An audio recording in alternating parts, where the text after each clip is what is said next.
During a blackout, there are some hidden dangers that are rarely talked about, and we thought we should share them with you. Hello, my name is Wayne. And I'm Belinda. And we're Normal Prepping. Today we want to talk to you about, say, breast milk. If you have a power outage and you have an infant that needs to be fed and you have breast milk in your freezer, odds are it might go bad. So things to consider would be getting a 12-volt refrigerator so you could store that breast milk so you don't have to worry about it. Or if they are on formula, pick up an extra can of formula, have it handy in your pantry so you can just make their formula and have no worry. Another thing you might be able to want to consider is having a manual breast pump, because even though you are breastfeeding your baby, you might have an excess and you may need to breastfeed or breast pump and store that breast milk in your cooler refrigerator. The next thing we're talking about is the garage door openers. So what happens is during a power failure, the garage door will not open because it's on electricity. And what happens is people don't know how to open up the garage door. So what we recommend is you have a battery backup to the garage door if you can. If not, and even if so, make sure that you know how to open up your garage door during when you have no power, how to do it manually. Yes. Don't just think you know how. Actually practice it. Make sure you know how to do it, and you should be good to go. Yeah, and have your family members practice it, because all garage door openers come with a manual release. So just make sure everybody in your family knows how to use it. Yep, exactly. And the next thing, kind of along those lines, is if you have a smart home or smart home devices, they will become a dumb home and dumb devices really quick during a blackout. So what we recommend is, one, if you can, when you're purchasing your cams, for instance, make sure your cams are all solar power or have some kind of battery backup. Another thing that we suggest is when some of them we've heard, we don't have them ourselves, we have a dumb house. Yeah. But what we've heard is that when the power goes out, some of them, they'll actually unlock all the doors. So you may want to do a walkabout and check to make sure your doors are all locked, because you do not want that. And you do want to have the cameras, and make sure the cameras are working with your backup. And if they aren't, you want to have somebody make sure they watch your area. Yes. The next thing that happens that's you don't think about when you're planning, and as preppers, it's not, because we're so much into saving things and stuff. But a big one is sleep. It's so hard to sleep, especially for babies and toddlers. During an emergency, when things are different, they have a hard time sleeping. And it's also, if this is in the summer, and we're looking forward to summer, blackouts. So you want to have them, if you're going to sleep, put them in the lowest point of the house, where it's usually the coolest because heat rises. Buy some, those cooling cloths. And by the way, we have links to all this in the description. So you can go in our description when this is done and take a look at what we have. So buy the cooling cloths, and also spray fans. We have these little spray fans that are just inexpensive. Just little water bottles with fans on them. And you can hand that out to everybody, and that's great. The other one is they make larger 12-volt battery, powered fans that you can also get. And another thing that we're thinking about that might work really well, especially for babies, because what we found during a blackout is it gets really quiet and there's weird sounds and they're not used to it. So a baby will be upset. Get a little white noise, a battery operated white noise machine, and that could really help soothe the baby. Soothe the baby. Or even children. Yeah, and even adults. Yeah. The next one is, as you well know, you have to keep your food. It cannot go above 40 degrees in the fridge, and zero basically, give or take, in the freezer.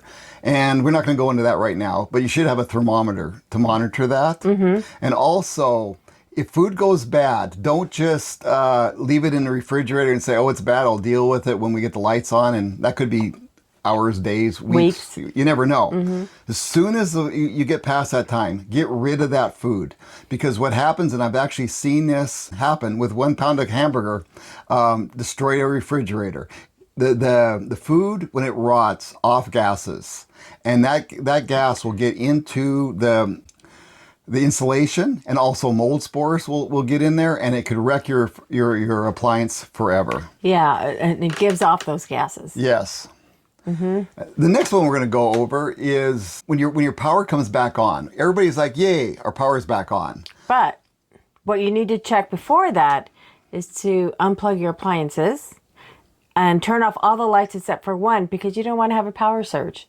Yeah, but leave one on. Yeah, so that leave way one on. you know that you have power. So always make sure you leave at least one light on. So like if it happens at night and you don't really notice, or you're out away from neighbors, then you know, oh, the light's on, that means we have power. But make sure you have everything unplugged, all the power off, or turned off if you can.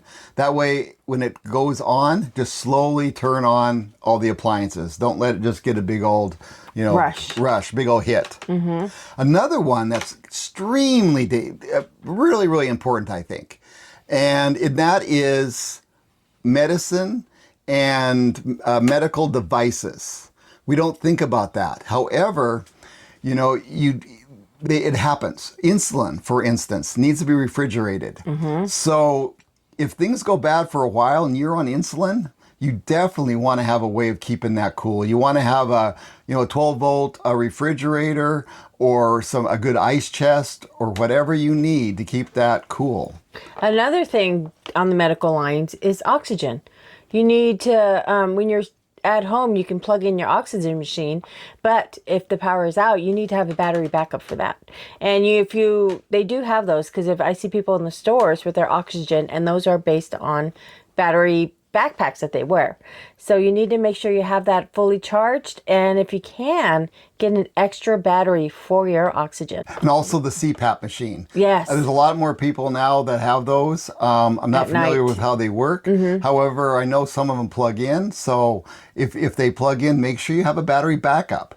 Some kind of battery backup that will handle that, and so your CPAP will run at night, because it's going to be bad enough at night when the heat. You want to have that CPAP working. You want to be able to sleep. Yes.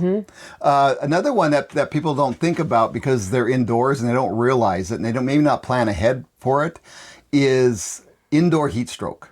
Yeah. And this is something you really got to watch out for the elderly, and also for infants and babies, because they can get it without them even letting you know. And heat, any kind of heat illness. So make sure, like I said before, you get those things to put around there, those cooling towels.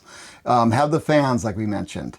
And also, keep it in the basement. Just like I said before, just make sure you keep people cool. And sometimes it might almost be better, if you have tents or whatever, to sleep outside, because sometimes it's cooler to sleep outside. Yeah, or there might be a breeze. Yep. Yeah. And now, which is actually a really important one also, which you may think is a joke, but I don't consider it a joke because I think it's real. And that is our entertainment devices, our phones, our televisions, all that our video games will not be working. Especially for children. And, children sit on those after school, in the evening. And some of them have withdrawals. Yeah. And also people sit and play their games in the evening. That's a form of relaxation. Yep. So you're not going to have all that stuff. So you need to get something else going on to keep everybody occupied. Yeah, have other games, other things ready, cards. to play. And a lot of those kids may not even you may not have experienced games, so. Yeah, people don't play board games anymore. Board, yeah. Not that many. Nope. So. But think about it and have things ready. And that also keeps people's minds off of it. Coloring books even is a great one for kids. Yep. Yeah, and people, they honestly do they said they go through withdrawals. So I know I do. When I don't have my phone, if I leave it home by accident, heaven forbid. And honestly, I've had the same problem. I was surprised at myself, and because I'm constantly looking at my phone. It's a very sad deal. Yeah. But yeah, we just wanted to knock this out real quick, let you know to think about this, because where we live, we get rolling blackouts all the time. I'm not sure how you are, but be ready. Just be ready for it. It could happen more this summer. They seem to be pushing them now with the fires. And they seem to be lasting longer. Yes. At least over 2 days. Yep. Which is, Yeah, they are at where we live. So Yeah. be ready. I hope this helps. If any of you have any good suggestions, or even bad suggestions, I don't care. Just give suggestions. Yeah. Put them down there in the comments, because all you guys know how much I love the comments. I love them. I actually really do. He reviews them all. I do. I look at them every morning and every afternoon and every evening. That's why I'm addicted to my phone. But and all you new people that stuck with us this long here through this video, welcome.